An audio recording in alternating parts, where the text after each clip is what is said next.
Welcome all. So നമ്മൾ ഇന്ന് discuss ചെയ്യാൻ പോകുന്നത് നമ്മുടെ ഫസ്റ്റ് യൂണിറ്റ് ആണ്. അതായത് ഇൻട്രൊഡക്ഷൻ ടു സൈക്കോളജിക്കൽ ഡിസോർഡർ പറയുന്ന നമ്മുടെ ഫസ്റ്റ് യൂണിറ്റ് നമ്മളിവിടെ സ്റ്റാർട്ട് ചെയ്യാൻ പോവുകയാണ്. അതിലെ ഫസ്റ്റത്തെ ടോപ്പിക്കാണ് അബ്നോർമാലിറ്റി ആൻഡ് നോർമാലിറ്റി. അപ്പോൾ നോർമാലിറ്റി എന്താണ് നമുക്ക് ആദ്യം നോക്കാം.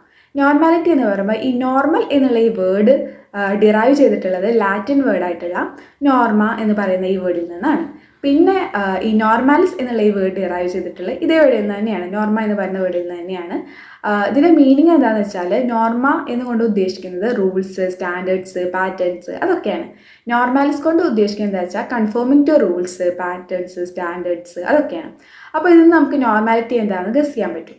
നോർമാലിറ്റി കൊണ്ട് ഉദ്ദേശിക്കുന്നത് എന്താ വെച്ചാൽ നമ്മുടെ സൊസൈറ്റി റൂൾസിനോടും സ്റ്റാൻഡേർഡ്സിനോടും പാറ്റേൺസിനോടൊക്കെ കൺഫേം ചെയ്തു പോകുന്ന ബിഹേവിയേഴ്സിനെ, തോട്ട്സിനെ, ആക്ഷൻസിനെ അതിനൊക്കെ നമ്മൾ നോർമാലിറ്റി ആയിട്ട് കൺസിഡർ ചെയ്യും, അല്ലെങ്കിൽ നോർമൽ ബിഹേവിയർ ആയിട്ട് കൺസിഡർ ചെയ്യും. ഈ റൂൾസിനോടും സ്റ്റാൻഡേർഡ്സിനോടും പാറ്റേൺസിൽ നിന്നൊക്കെ ഡീവിയേറ്റ് ചെയ്ത് നിൽക്കുന്ന ബിഹേവിയേഴ്സിന് നമ്മൾ അബ്നോർമാലിറ്റി അല്ലെങ്കിൽ അബ്നോർമൽ ബിഹേവിയർ എന്ന് പറയും. ഇതാണ് ഇതിനെ പറ്റിയൊരു സിമ്പിൾ ആയിട്ടുള്ള ഐഡിയ. ഇനി ഇതിന് കുറച്ച് ക്രൈറ്റീരിയാസ് ഉണ്ട്. അപ്പോൾ നമുക്ക് ഫസ്റ്റ് നോർമാലിറ്റിയുടെ ക്രൈറ്റീരിയാസ് നോക്കാം. അപ്പോൾ നോർമാലിറ്റിയുടെ ക്രൈറ്റീരിയാസിൽ ഫസ്റ്റ് വൺ പറയുന്നത് വെച്ചാൽ നോർമാലിറ്റി ആസ് ഹെൽത്ത് ആണ്. നമ്മൾ സിംറ്റം ഫ്രീ ആയിട്ട് ഇരിക്കുന്നുണ്ടെങ്കിൽ അതൊരു നോർമാലിറ്റി ആണെന്നാണ് പറയുന്നത്. അതായത് ഹോസ്പിറ്റലൈസ്ഡ് അല്ല, ട്രീറ്റ്മെൻറ്റ്സ് ഒന്നും എടുക്കുന്നില്ല, നമുക്ക് സിംറ്റംസ് ഒന്നും ഇല്ല, അതായത് സിംറ്റം ഫ്രീ ആണ്, അസുഖങ്ങളൊന്നും ഇല്ല, അങ്ങനത്തെ ഒരു സ്റ്റേറ്റിൽ നമ്മൾ നോർമാലിറ്റി ആയിട്ട് കൺസിഡർ ചെയ്യും. ഇതാണ് നമ്മുടെ ഫസ്റ്റത്തെ ക്രൈറ്റീരിയ എന്ന് പറയുന്നത്. സിമ്പിളാണ്, വളരെ സിമ്പിളാണ്.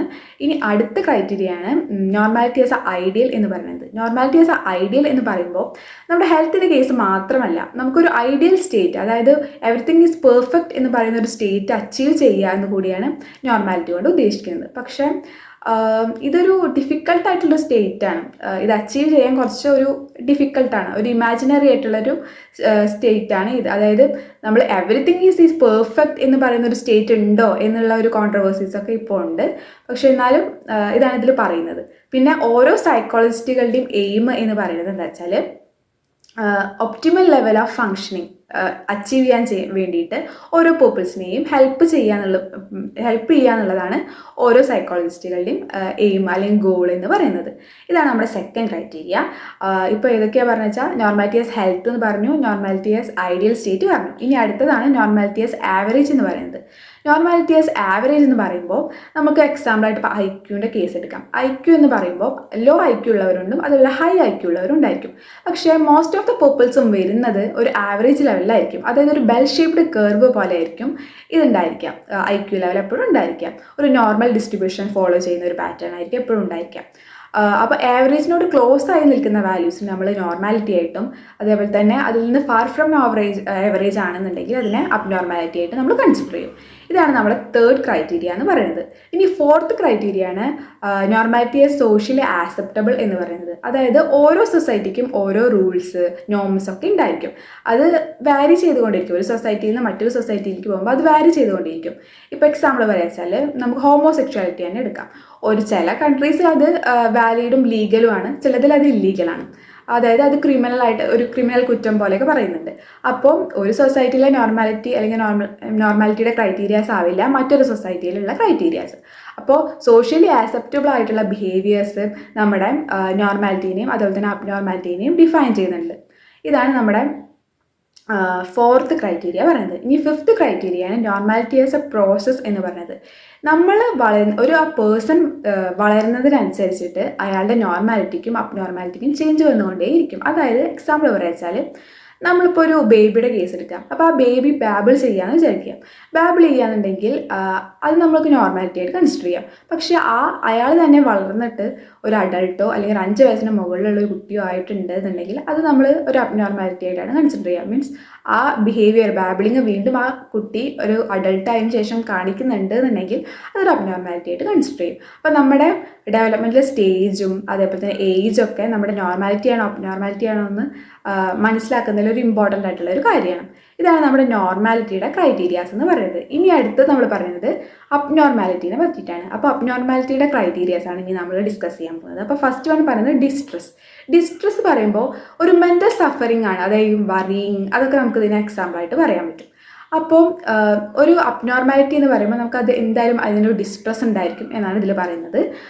ഇപ്പോൾ പക്ഷേ എല്ലാ അബ്നോർമാലിറ്റീസിലും ഡിസ്ട്രെസ് ഉണ്ടാവില്ല. ഇപ്പോൾ എക്സാമ്പിൾ പറയുക വെച്ചാൽ നമുക്കൊരു ഡിപ്രഷൻ പേഷ്യൻറ്റിനാണെങ്കിൽ എന്തായാലും ഡിസ്ട്രെസ് ഉണ്ടായിരിക്കും. പക്ഷേ ഒരിക്കലും ഒരു മാനിക് എപ്പിസോഡുള്ള ഒരാളാണെങ്കിൽ അയാൾക്ക് എന്തായാലും ഡിസ്ട്രെസ് ഉണ്ടാകാനുള്ള ചാൻസ് ഇല്ല. അതുപോലെ തന്നെ എല്ലാ ഡിസ്ട്രെസ്സും നമുക്ക് അബ്നോർമാലിറ്റി ആയിട്ട് കൺസിഡർ ചെയ്യാൻ പറ്റില്ല. ഇപ്പോൾ എക്സാമ്പിൾ പറയാച്ചാൽ നമുക്കൊരു ഞാനൊരു ഇൻ്റർവ്യൂ അറ്റൻഡ് ചെയ്യാമെന്ന് വിചാരിക്കാം, അല്ലെങ്കിൽ നിങ്ങളൊരു ഇൻ്റർവ്യൂ അറ്റൻഡ് ചെയ്യാമെന്ന് വിചാരിക്കാം. അപ്പോൾ നമുക്ക് എന്തായാലും വരിങ്ങും സഫറിങ് അല്ല, നമുക്കൊരു ഡിസ്കംഫർട്ട് അല്ലെങ്കിൽ ഒരു ഡിസ്ട്രെസ് ഉണ്ടായിരിക്കും, നമുക്കൊരു വരിങ് ഉണ്ടായിരിക്കും. സോ അതിന് നമുക്ക് ഒരിക്കലും അബ്നോർമാലിറ്റി ആയിട്ട് കൺസിഡർ ചെയ്യാൻ പറ്റില്ല. അപ്പോൾ ഇതാണ് നമ്മുടെ ഫസ്റ്റ് ക്രൈറ്റീരിയ, ഡിസ്ട്രെസ് എന്ന് പറയുന്നത്. ഇനി അടുത്തതാണ് സോഷ്യൽ ഡിസ്കംഫർട്ട്. അതായത് ഒരു അൺറിട്ടൺ ആയിട്ടുള്ള റൂൾസ് ബ്രേക്ക് ചെയ്യാന്നുണ്ടെങ്കിൽ, അല്ലെങ്കിൽ വേറെ ആൾക്കാരെ നമ്മൾ അൺകംഫർട്ടബിൾ ആക്കുകയെന്നുണ്ടെങ്കിൽ അതിനൊരു അബ്നോർമാലിറ്റി ആയിട്ട് കൺസിഡർ ചെയ്യും. ഇപ്പോൾ എക്സാമ്പിൾ വായിച്ചാൽ നമുക്ക് സ്ട്രേഞ്ചർ ആയിട്ടുള്ള ഒരാൾ നമുക്ക് വന്ന് ഹാൻഡ് ഷേക്കൻ തരികയാണ്, അപ്പോൾ അതൊരു അബ്നോർമാലിറ്റി ആയിട്ട് നമുക്ക് കൺസിഡർ ചെയ്യാം.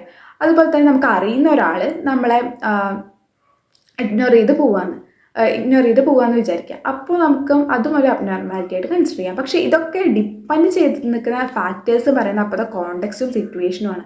ഇതിൻ്റെ ബേസിൽ മാത്രമേ ഇത് അബ്നോർമാലിറ്റി ആണോ നോർമാലിറ്റി ആണോ നമുക്ക് ഡിസൈഡ് ചെയ്യാൻ പറ്റുള്ളൂ.